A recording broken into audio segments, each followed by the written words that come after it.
Gita was left last time? I think it's 2.17. 17?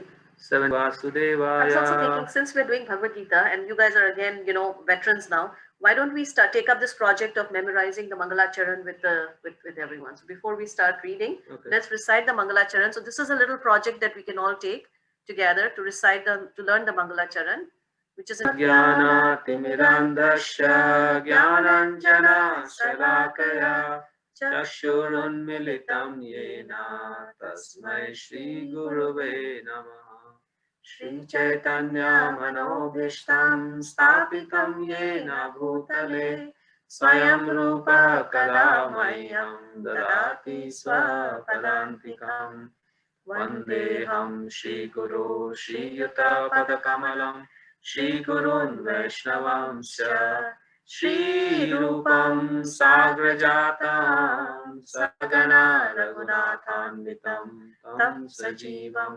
Sadvaitam Savadutam Parijana Sahitam Krishna Chaitanya Devam Shri Radha Krishna Padan Sagana Lalita Shri Vishakhanvitamscha He Krishna Karuna Sindhu Dinabandhu Jagatpate Gopesha Gopika Kanta Radha Kanta Namostute Tapta Kanchana Gaurangi Radhe Vrindavaneshwari Vrishabhanu Sute Devi Pranamami Hari Priye Vancha Kalpatarubhyascha Kripa Sindhubhya eva cha Patitanam Pavanebhyo Vaishnavebhyo Namo Namaha Shri Krishna Chaitanya Prabhu Nityananda Shri Advaita Gadadhar Shri Vasadi Gaur Bhaktavinda Hare Krishna Krishna Krishna Hare Hare Hare Rama Rama Rama Hare Hare.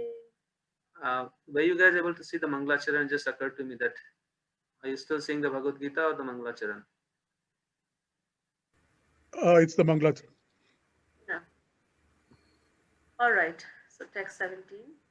Avinashi tu tadvidhi yena sarvam idam tatam vinasham abhyayasya na kaschit kartum arhati. That which pervades the entire body, you should know to be indestructible. No one is able to destroy that imperishable soul. Krishna is continuing to describe the nature of the soul, that how it is different from the body. In text 16, he makes the same point that the body has no endurance.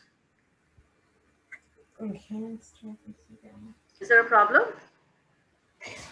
We can hear you. Yeah. He says that there is no endurance for the body, and for the soul there is no change, and the soul is eternal. So he's kind of making the same point in a different way again here, that which pervades the entire body, he's indirectly referring to the soul, that which pervades the entire body is indestructible, and therefore you should not worry about killing your family members, because Arjuna's concern was he didn't want to kill his family members. So he's saying that nobody will be killed because the soul is indestructible and you won't be able to destroy. Even the body may be gone, but you won't be able to destroy, and therefore there is no concern, there's no sin or anything involved with what you're planning to do. This verse more clearly explains the real nature of the soul, which is spread all over the body. Anyone can understand what is spread all over the body. It is consciousness. Everyone is conscious of the pains and pleasures of the body, in part or as a whole. The spreading of consciousness is limited within one's own body. The pains and pleasures of one body are unknown to another. Therefore, each and every body is the embodiment of an individual soul, and the symptoms of the soul's presence is perceived as individual consciousness. The soul is described as 1/10,000th part of the upper portion of the hair point in size. The Svetsavatara Upanishad confirms this. Balagrasat bhagasya saddha kalpitasya cha bhago jivasya vigyaya sa chanantaya kalpate. When the upper point of a hair is divided into 100 parts, and again each of such parts is further divided into 100 parts, each such part is the measurement of the dimension of the spirit soul. Similarly, the same version is stated. There are innumerable particles of spiritual atoms which are measured as 1/10,000th of the upper portion of the hair. Therefore, the individual particle of spirit soul is a spiritual atom smaller than the material atoms, and such atoms are innumerable. This very small spiritual spark is the basic principle of the material body, and the influence of such a spiritual spark is spread all over the body as the influence of the active principle of some medicine spreads throughout the body. This current of the spirit soul is felt all over the body as consciousness, and that is the proof of the presence of the soul. Any layman can understand that the material body minus consciousness is a dead body, and this consciousness cannot be revived in the body by any means of material administration. Therefore, consciousness is not due to any amount of material combination, but to the spirit soul. In the Mundaka Upanishad, the measurement of the atomic spirit soul is further explained.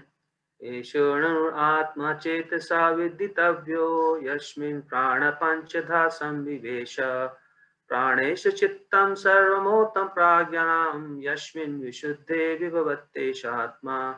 The soul is atomic in size and can be perceived by perfect intelligence. This atomic soul is floating in the 5 kinds of air, prana, apana, vyana, samana, and udana, is situated within the heart and spreads its influence all over the body of the embodied living entities. When the soul is purified from the contamination of the 5 kinds of material air, its spiritual influence is exhibited. The Hatha Yoga system is meant for controlling the 5 kinds of air and circling the pure soul by different kinds of sitting posture, not for any material profit, but for liberation of the minute soul from the entanglement of the material atmosphere. So the constitution of the atomic soul is admitted in all Vedic literatures, and it is also actually felt in the practical experience of any sane man. Only the insane man can think of this atomic soul as all-pervading Vishnu Tattva. The influence of the atomic soul can be spread all over a particular body. According to the Mundaka Upanishad, this atomic soul is situated in the heart of every living entity, and because the measurement of the atomic soul is beyond the power of appreciation of the material scientists, some of them assert foolishly that there is no soul. The individual atomic soul is definitely there in the heart along with the super soul, and thus all the energies of the bodily movement are emanating from this part of the body. The corpuscles which carry the oxygen from the lungs gather energy from the soul. When the soul passes away from this position, the activity of the blood generating fusion ceases. Medical science accepts the importance of the red corpuscles, but it cannot ascertain that the source of the energy is the soul. Medical science, however, does admit that the heart is the seat of all energies of the body. Such atomic particles of the spirit whole are compared to the sunshine molecules. In the sunshine, there are innumerable radiant molecules.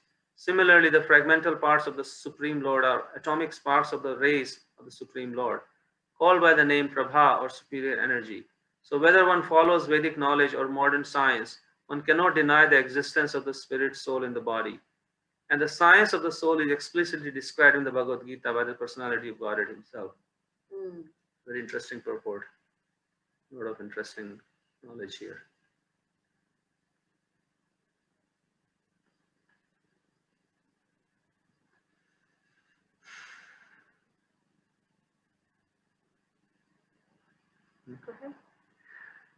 Yeah, so I guess the first point that Prabhupada is making is that our ability to perceive anything or even our consciousness is not coming from the body. This is one point that Prabhupada makes again and again throughout his writings, that we are not a product of this body. And the proof of that is that consciousness. Consciousness is not generated from any material phenomena. You cannot combine atoms and molecules and through any laws of physics or any laws of chemistry, you cannot combine anything to produce consciousness. And this is also accepted by the scientists, because there is no law in physics that explains what consciousness is or where it is generated from. They kind of just explain it with a sleight of hand that, yeah, at some point the consciousness comes, but nobody knows where the consciousness comes from. So therefore, it is something that is, as Bhagavad Gita is explaining, that it is very unique. And that's where we want to focus our attention on, this consciousness, which allows us to do everything that is possible.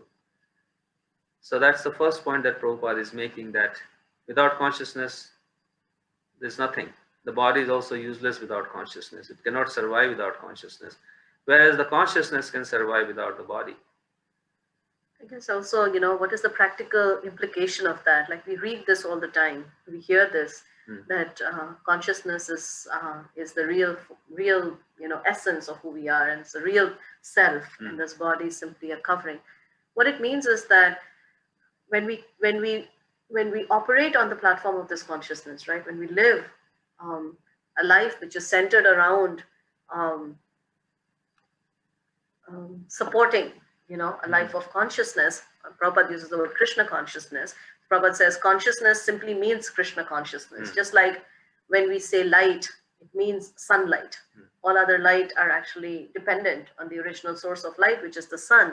So in the same way, when Prabhupada, when we say the word consciousness, there might be, other schools of thought who may just see consciousness as just one tiny part and not connected to its greater source. And so they would just say consciousness. For us, when we say consciousness, we say Krishna consciousness, because we understand that actually our consciousness is innately aware of Krishna, is innately in love with Krishna. It's interesting how Prabhupada coined the term ISKCON as International Society for Krishna Consciousness. And you can think of this as also International Society for Consciousness, the highest consciousness. So that's our original consciousness. Exactly. Because, if you think about it in the world, we want to change so many things. We have so many difficulties. But ultimately, if consciousness is what's driving everything, if that's what's spreading all over our body, then that's really what's spreading all over the world. Because each living entity is actually, it's spread all over our body. And so if you think about it, there is actually only consciousness everywhere.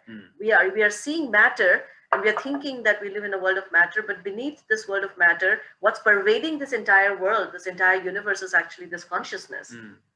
Right? And I guess the other point that I find, which I have struggled with, and I'm sure this is our, existential struggle, is the insignificant or the tiny, our tiny identity, how small we are, right? And when we are conditioned, we have this sense of being so big, and we have this inflated sense of our bigness, which always gets in the way. And everybody's thinking that I am the center and I am big, and yet the living entity in his original self is just such, like Prabhupada's using, smaller than a material atom, right? It's so tiny, and it's sort of like puffing itself up and trying to artificially project a sort of sometimes you see, right, that people have they wear some stuff and they puff up their arms, and that's what generates so much fear within us, because we want to look beautiful, or we want to look the most beautiful, like, right, mirror, mirror on the wall, who is the fairest of them all, or like, who is the most beautiful, who is the most intelligent. And that's such an excessive burden on the soul. But the soul itself is just content, when you're, and I guess there's such a talk about being authentic, and that's what it means to be authentic, is to recognize the fact that we are tiny. Yeah, I guess when we look at our body, we say, okay, I'm 5 feet this, or I'm 6 feet this, and we have a sense of like a bigness. And then we have, on top of that, we add so many other things to appear bigger, like, okay, how much money I have. So that adds a sense of, okay, I'm bigger than like 5 feet. And this is my big house. So like, I'm like 3,000 square feet big. And then if you become a leader of a country or something, then you start feeling, okay, I am this big because I have so many people working under me, or this and that, I'm able to move things around. So we're constantly trying to inflate, as you're saying, our sense of how big we are. But here in this verse, it immediately reduces you down to a specific dimension, that you are this tiny. Because sometimes people think that I am Brahman, or I can merge into Brahman or become Brahman, and I can then become unlimitedly big. But here Bhagavad Gita and these verses, because Brahman literally means the greatest. The greatest. So these two verses of the Upanishads, they are basically saying that, no, this is who you are. You are tinier than a tip of a hair, and this is your dimension. This is who you really are. Now, the thing is that our position in this material world is this tiny. When the soul enters this, because you might think, okay, am I always like this tiny? Let's hold up on that thought for a minute. So let's first dwell on this one thought. So what does it mean? And this is a point of reflection. What does it really mean for us to be so tiny? What are the implications of us being so tiny?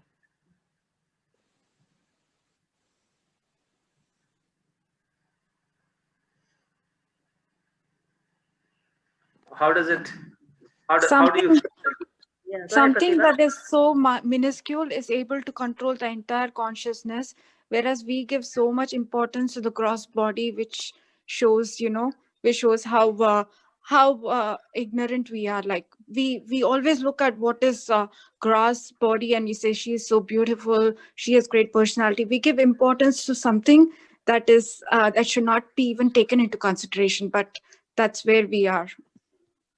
Yeah, so I guess that's the first implication, right? Um, that our real self has nothing to do with all of this. That's nice. What else? Like our being so insignificant and so tiny, what are the implications of that? Then you know that we are being so small. You feel that you don't have any control of anything, because once you realize that you're so small, then you need the superior soul to for all the help. So that gives you that perspective that Krishna is the only one who can help, because you feel you're so insignificant. Wonderful. Yeah, because without realizing how small we are, we cannot really ask for help. Because if we think that our pockets are full, then we will never reach out. That's a really good point, actually. That the one of the most important implication of our recognition that I'm tiny is the fact that I need support, that I need help, and that's our nature. Our nature is like we are a creeper, and we need a resting place. We need a shelter, and so when we recognize that, only then we can actually accept Krishna as our protector and our maintainer. So it allows us to go back to our original position. So that it allows us to go to our, but because that's the original resting place for all little jivas. Just like Prabhupada saying that the atoms of the sunshine, they rest on the sun, right? They rest on that. So the same way. Nice. What else? What are the other implications? Knowing that we are so tiny, it takes away all the false ego from ourselves. Yeah, no reason to be proud, right? Prabhupada says that real humility means that when you're completely convinced without any doubt that not your money, not your strength, not your beauty, not your family, nothing can help us, protect us. That is a platform of real humility. Very nice, Shweta. Yes, Anshul and Anchita. Hare Krishna, Prabhuji Mataji. So, yeah, to the same lines which other devotee has said, tiny means you're always in a mood of gratitude as well, right? Because everything, you are so tiny, everything is so you're always being in a gratitude mood. And when being gratitude, you are never being proud and all. And you feel, you feel light. You're not carrying any self because you're not, if you know you're tiny, you don't take too much. You don't. You feel free. In a normal or simple sense, you feel free because I'm tiny. I'm light as an air. Yeah. Such a wonderful point. Actually, you reminded me of Vaisheshika Prabhu. He was once sharing with us that he went to Radhakund in Govardhan and he wanted to do like a parikrama around Radhakund. And that was the one time when he did a Dandavat parikrama. And so he was saying that when he did that, like Radhakund, it's you know how it is in India. Sometimes there are dogs there, and it's kind of dirty, and sometimes the roads, the streets are not so clean. And so when Prabhu was doing that, he said that even though like in the beginning, like it's like your mind will rebel, right? But once he went through that, he felt so happy, just like what you're saying, so light as air, because it's like I cannot get lower than this, right? And so it was such a sense of like freedom, because we all work so hard, like it's just so much effort to artificially prop ourselves up, right?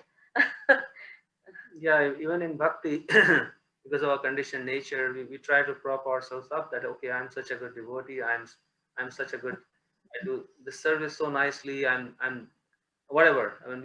We have so many reasons to feel good about ourselves, but I guess this verse really makes us feel that this is who we really are, and then Krishna is very happy with us, with our tininess. It's not that when we try to become big, then he'll become happier with us. But he's most happy with us, with who we are, we really are, and that there is this tininess which has this greatness inherent in it, because we are great, because we are Krishna's part and parcel. So if we want to feel great, then this is where we want to feel great, that okay, I am connected to Krishna, and this is my greatness.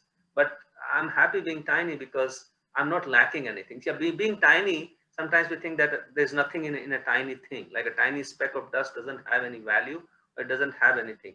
But I think this is where we want to change our consciousness. This tiny thing is complete. Like the Upanishad verse says, Om Purnamada Purnamidam Purnat Purnamudachyate Purnasya Purnamadaya Purnameva Avashishyate. That this complete whole, from him, complete units emanate.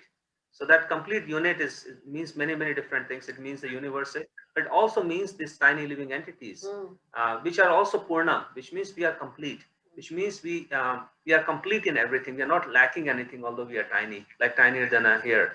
We are complete in terms of receiving all the happiness and giving all the happiness to others. We are complete in everything. Such a good point. Such a good point. And I was just remembering, this conversation we had, that when a devotee actually approaches Krishna in that exalted state, he's not approaching out of a sense of inadequacy. Because we read in Chaitanya Charitamrita, where Krishnadas Kaviraj Goswami and Chaitanya Mahaprabhu actually elaborates on this verse, Atma Ramascha Munayo, right? So the living entity, in his liberated condition is Atma Rama. It's completely self-satisfied. And in that sense of self-satisfaction, he's attracted to Krishna. So like you're saying, even though it's so tiny, but it is perfect tiny.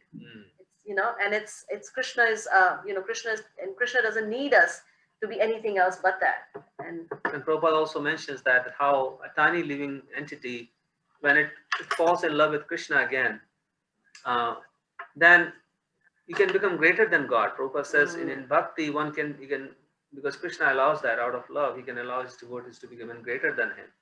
So this whole concept of, I guess, smaller or bigger is all coming from this sense of duality that we have because of this body, that I am big, I am tiny, I am small. The soul, in one sense, because when I used to think about what does it really mean, how can a spiritual spark, how can you even measure the dimensions of a spiritual spark? What does tiny mean for a spirit soul? Because it doesn't have any material dimensions. So 1/10,000th tip of a hair is also a material dimension. So how can a spirit soul have a dimension, material dimension? Go ahead. Anybody has any thoughts on that? What does it mean? Hare Krishna Prabhuji, I had the exact same question, and I asked this exact same question also in morning chat. Somehow I never got a correct answer till now. If you can help me understand that, would be really appreciated.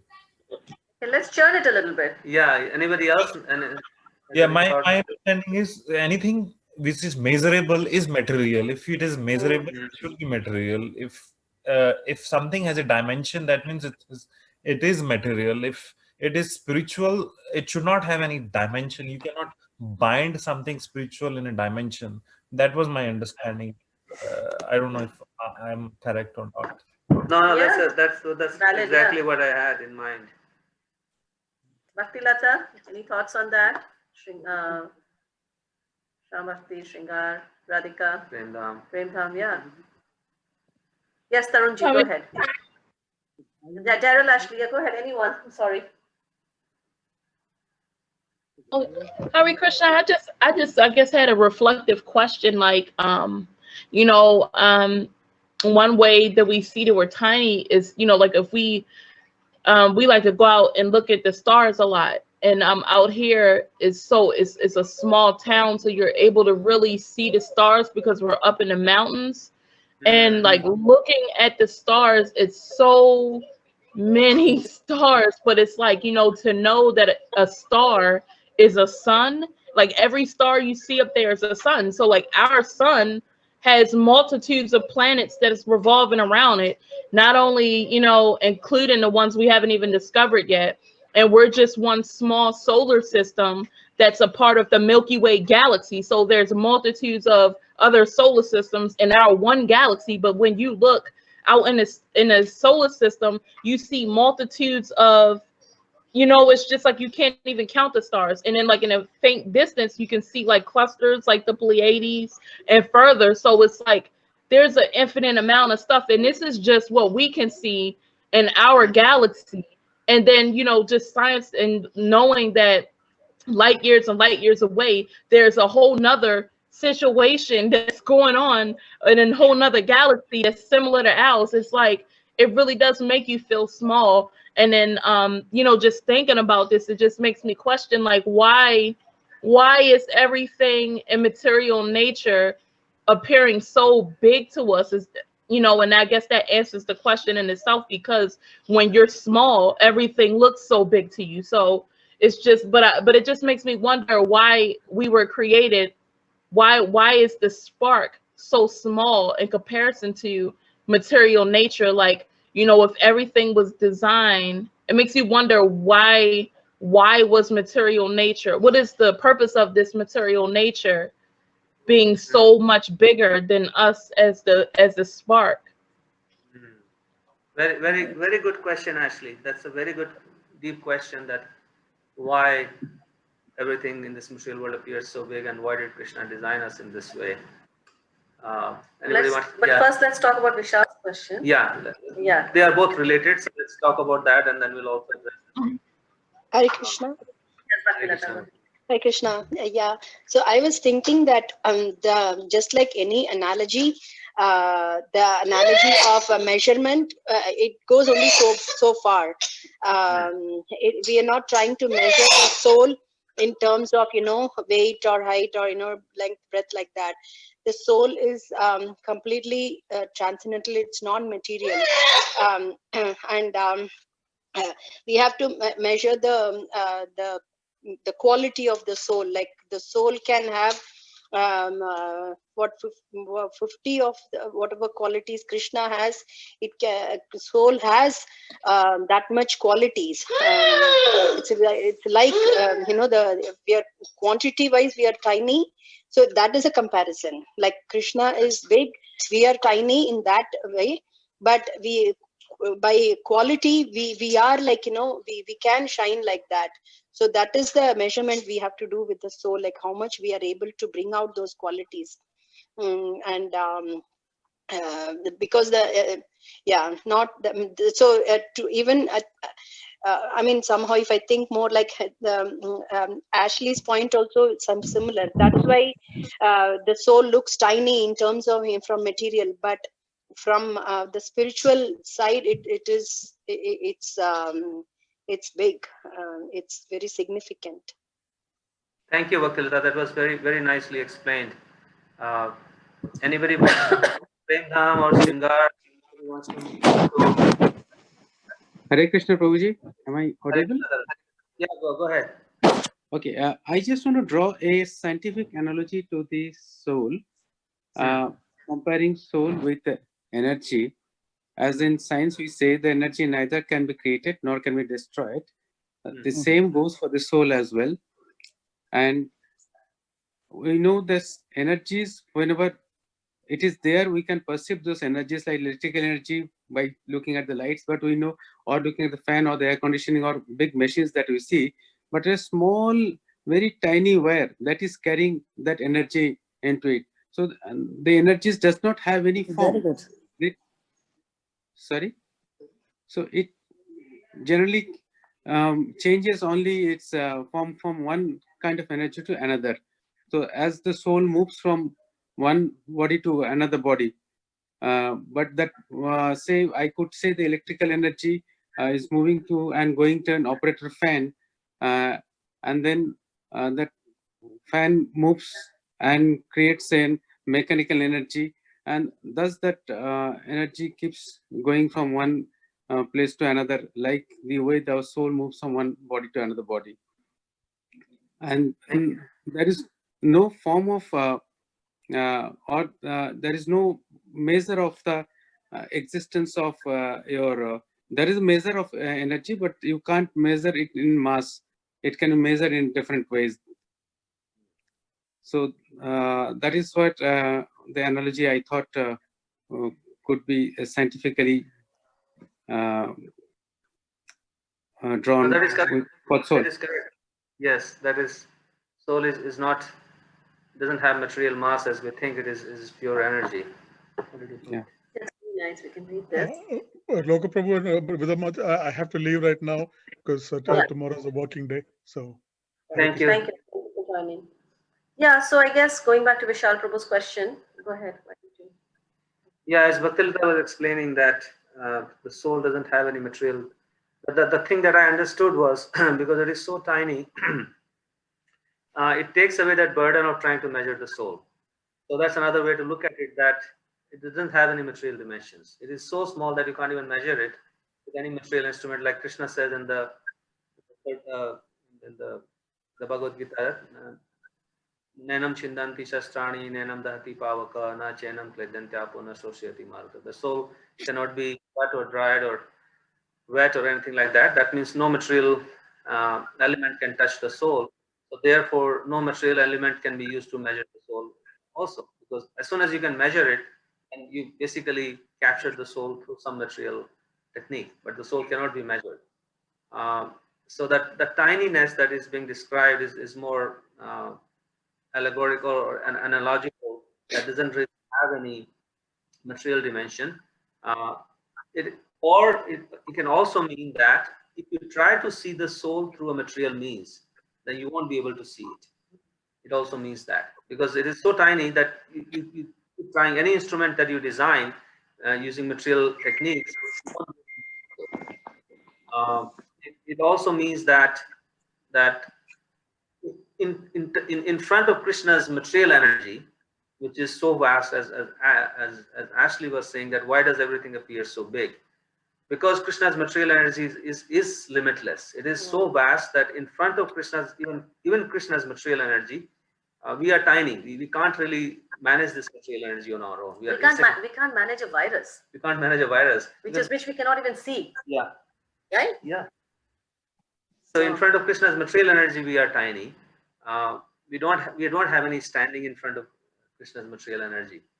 And the fourth explanation Prabhupada gives is that when the soul enters this material world, in the spiritual world, the soul is fully manifest. It has a form. It has the soul is fully manifest. But when it enters the material world, then the soul kind of not shrinks in a material way, but it becomes like really the consciousness really shrinks, and it becomes like unnoticeable. We are not even aware of ourselves, so how can others be aware of us? We become unnoticeable even to ourselves, and that's how the soul kind of shrinks into like a point, and it's like I don't really exist. I don't really exist. So that's amazing. Yeah. Yeah, and it's amazing that how Amrita, I was wondering that you did such a good job of like taking notes, because we have like making such nice points. So if you are able to take some points down and then maybe share with the group. Taking it down. I was also thinking that, like in Chaitanya Charitamrita, there's an article that Vishakha Mataji wrote long time ago called Significance and Insignificance. And and so, even though we are so insignificant, but what is the source of our significance? Because it's such a need within every living entity is to love and to be loved, right? To be acknowledged. So this sense of significance that we are looking for, Prabhupada talks about that in Chaitanya Charitamrita, where Chaitanya Mahaprabhu and Ramananda Roy, they have this conversation that of all the people in this world, who is the most famous? And Ramananda Roy says, actually, devotee is the most famous.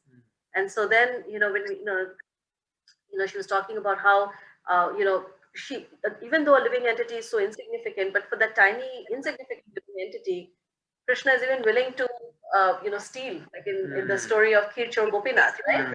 Madhavendra Puri is traveling and he wants to, he just thinks of sweet rice, and Krishna is willing to steal that for him.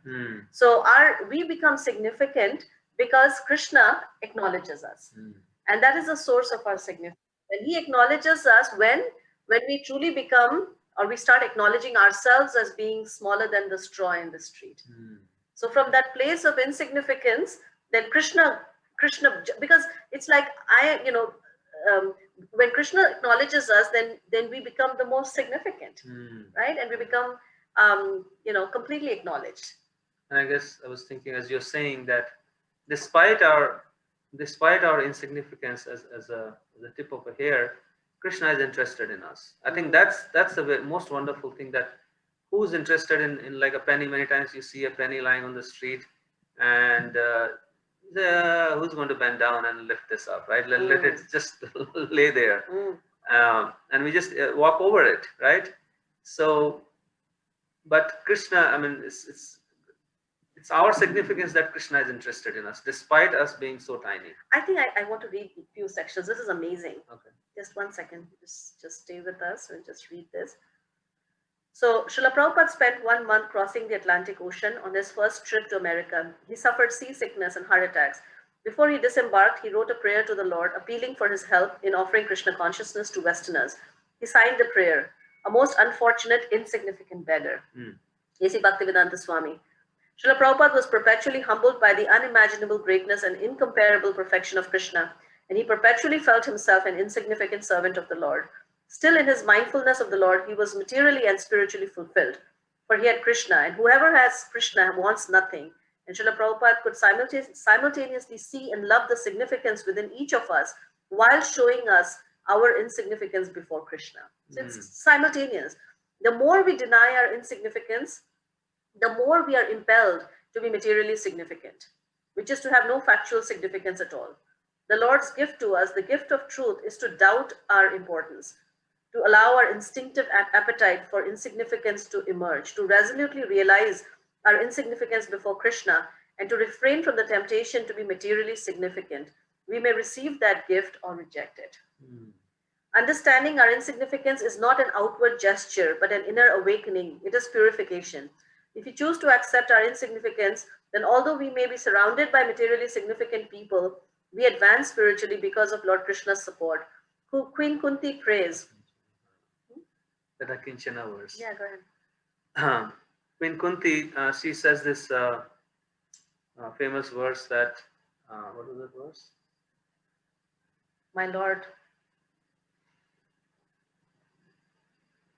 Janmeshwarya Shuta Shivir Edamana Mada Puman Nevaratya Vidhatum Ved Twama Kinchana Gocharam. That a person who is mad with, my Lord, your Lordship can easily be approached, but only by those who are materially exhausted. That's the word for akinchana. One who is on the path of material progress, trying to improve himself with respectable parentage, great opulence, high education, and bodily beauty, cannot approach you with sincere feeling. Srimad Bhagavatam 1st Canto, 8th Chapter, 26th verse. Humility accepts insignificance. Pride rejects it. Wow. Humility accepts insignificance, or thrives on it actually, and pride rejects it. Realizing our insignificance will help us fulfill our irrepressible, life-giving aspiration to know Krishna. Realizing our insignificance will help us fulfill our irrepressible, life-giving aspiration to know Krishna.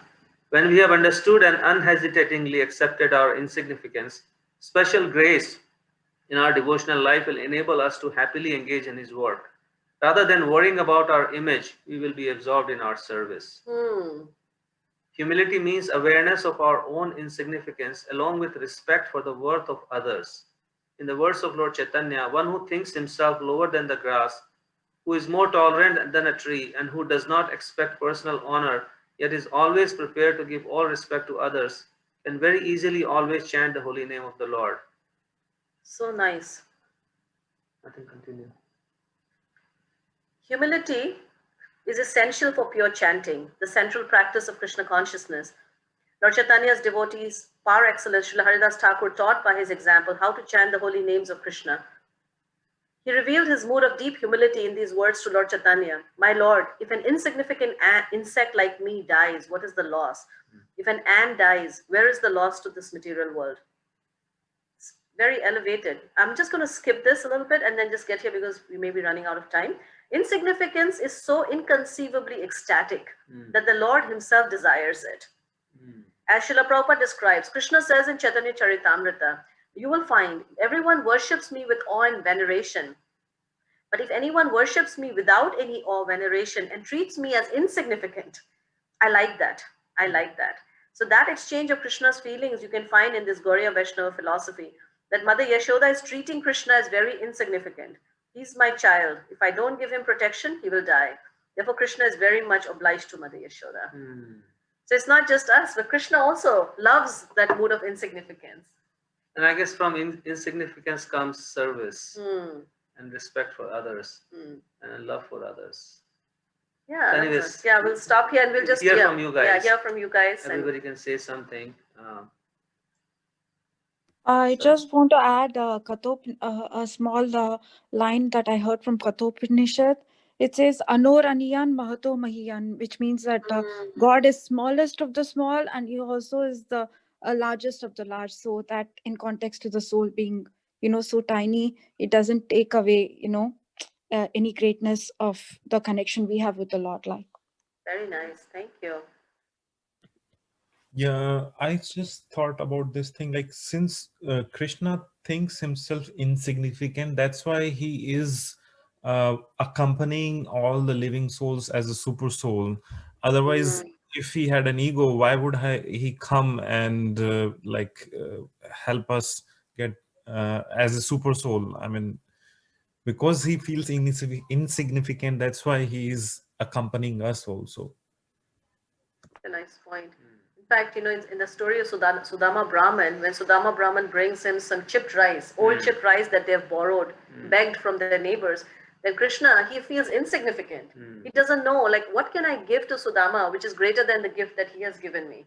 So like that, Krishna is very, very, like you're saying, he feels insignificant. And because of that, he's very grateful, because every soul is ultimately coming from the spiritual world, right? We came down from the spiritual world, and I guess before we came down, every soul has offered so much service to Krishna, and Krishna remembers that. And out of that, he has this deep loving gratitude for every single soul that, yeah. It was interesting. Yesterday, we had some people that came over here, and he's a doctor, and he's a young kind of a person, and he's very like actively atheist. Like he proclaims himself, and he, like he's just like very vocal as an atheist. So somehow, I guess when we sat down to talk, I don't know how, but his heart seemed to be a little softer. So he started asking us questions about free will and destiny and God, and so finally he asked us. He said, "So if I don't believe in God, is God going to avenge me, or is he going to be revengeful towards me?" And we assured him that actually Krishna is, like you're saying, so Krishna is so grateful for all the years of service that we've already performed in the spiritual world. And so for Krishna, there is he sees us as his own. And whatever we are going through, our own drama, is just, it's so superficial to Krishna. And you see that in the life of a mother, actually, when a child is acting up or misbehaving, then the mother simply says, "Oh, must be hungry, must be tired, oh, this reason, it's okay, he'll get fine, he'll be okay." So from Krishna's lenses, every living entity is simply, it's just a phase that he's going through, right? That's another thing parents say. Like teenager. Yeah, it's just going through a phase. He'll be out of it very soon. So that is actually Krishna's gratitude. So anybody else, please go ahead and please share your reflections, and we'll stop here. I wanted to just say that when we talked about the living entity being very tiny but still whole, and that the greatness that was, it comes from being a part of Krishna. Also had a realization that given that we are so tiny, that we cannot like do this by ourselves. At the same time, we need other devotees and association to really I guess be that part of Krishna as well.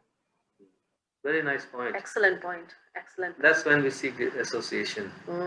Otherwise, we think we can do it on our own. Very nice. Very nice. Thank you. Radhika Nam, any thoughts from you? We're just going around. Bhakti Lata, Achyuta Radhe, Shringar.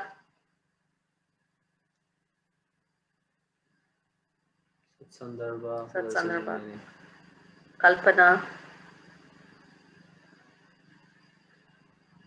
Jamie, I don't know if you would like to share. Yes, Shringar, go ahead. Hare Krishna. So I was just thinking about that point about soul, that we are so insignificant. We were talking about that. I was also thinking that it's nice to just apply it on ourselves and not on others. Insignificance, because our tendency is to to forget that we are insignificant, but then we start thinking about others in terms of being not valuing their any other qualification that they have, in the sense that especially when new people come to Krishna consciousness, then we, although these material qualifications are very insignificant, but yet because people are coming from a very material conception, we can't just put them off saying that all these things that you have are insignificant, because that may be their only shelter, and we just can't take that shelter off of them as when they come to Krishna consciousness. It's a very good point, actually. Prabodhananda Saraswati, when he is, there's a very nice verse where he says, he says, "My dear sir, you're the most intelligent."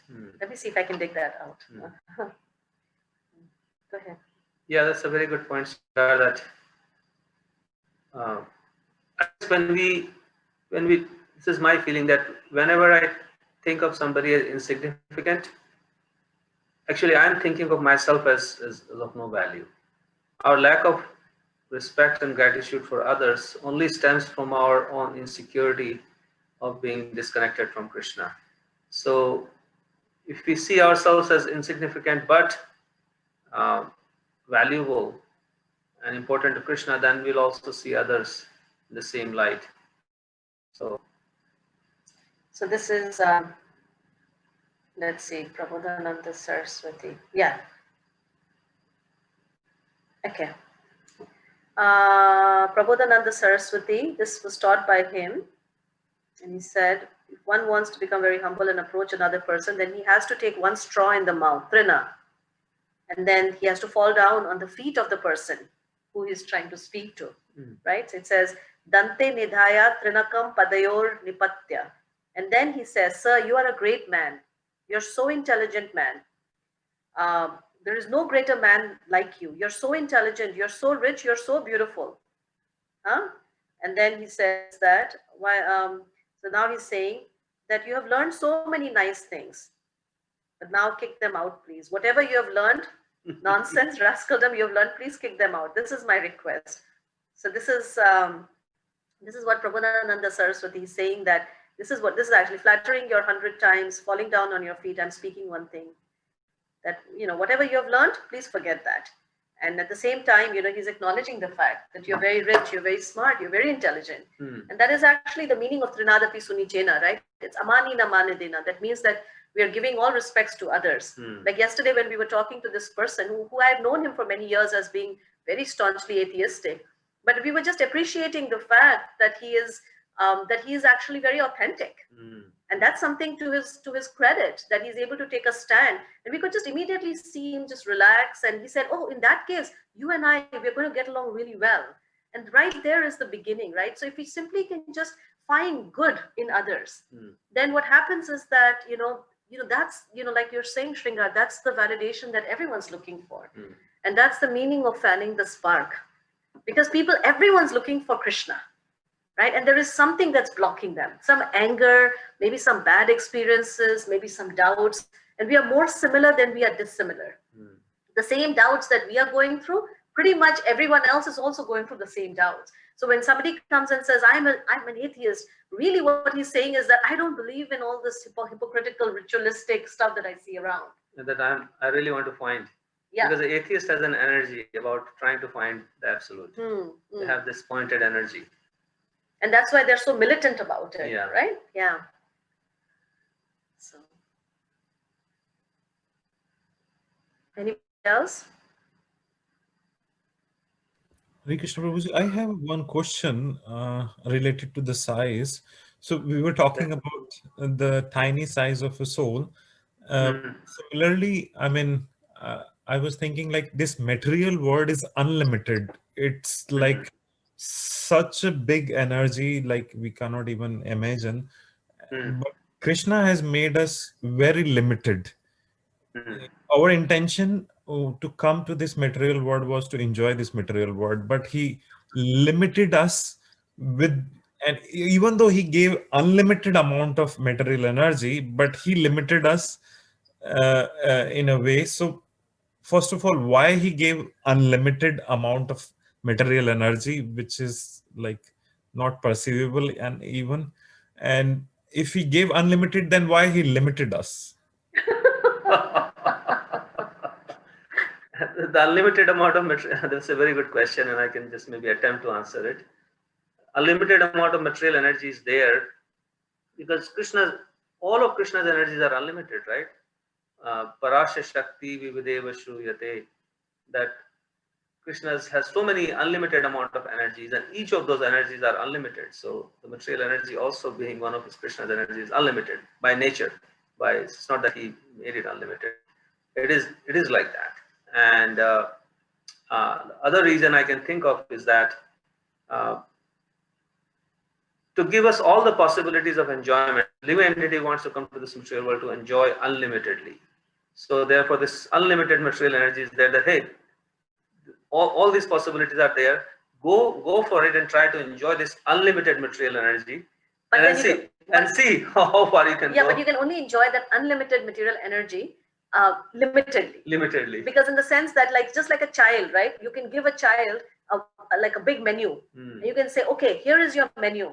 But then out of that menu, because the child by his constitution can only eat one thing at a time. Yeah. So he can only enjoy, and with even that one thing, he can only eat so much. Yeah, and then you try it and say, okay, in this life I enjoyed this. Oh, maybe I forgot about this. Okay, so try and enjoy something else in the next life. And then try to enjoy unlimitedly, but still after like Brahmanda Brahmite Kono Bhagyavan Jeev, right? This sage, what was his name?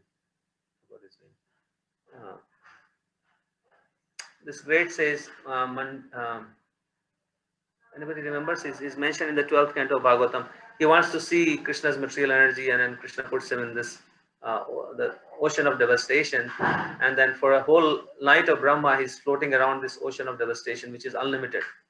And what was the name of the sage who goes into the ocean of devastation he wanted to see Krishna's material energy? Markandeya Rishi. So our desire to see, enjoy this world. That's why Krishna has. I don't know. I think we already answered. Yeah. Vishal, does it make sense? Yes, Prabhuji. Thank you. Thank you. That's why I think he has given millions of births also, like keep on enjoying until you get fed up. So yes. It's like a mother who sets up a room with lots of toys. Yeah. And then the other point that just came to my mind is that although the material energy appears unlimited, but Krishna says, Vatsapadam, that as soon as one surrenders to Krishna, this whole material energy shrinks and it becomes like the footprint of a calf. And Ashley's the question that why does everything appear so big? Because right now we are seeing everything through our material consciousness.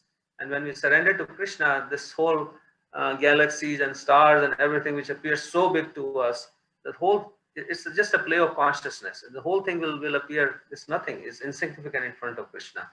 So instead of seeing the greatness of this material world, we'll start seeing the greatness of Krishna, and this material world will shrink to like a pinhole. Yeah.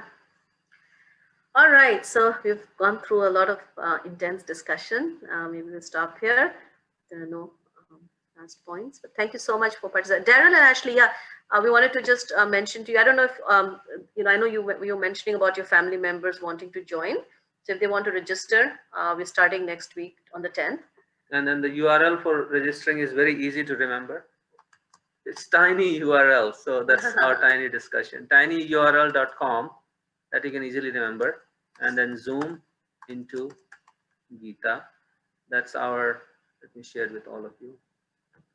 And also Anshul and Anchita, we wanted to talk to you about, like, we have a WhatsApp group now, right? And so many people are now joining and they're writing things on that WhatsApp group. Like somebody, I think few people joined like last Sunday because they were so excited, you know, and then they were writing things. So maybe if you can sort of like respond to them. Yeah, keep up with that. And also Tarini Ganga wanted to be part of that WhatsApp because she has people that she wants to add to that WhatsApp as well. So if you can also add that as an admin. As an admin, yeah. Will do. From group wants to part of that group. Add them. People are responding over the emails as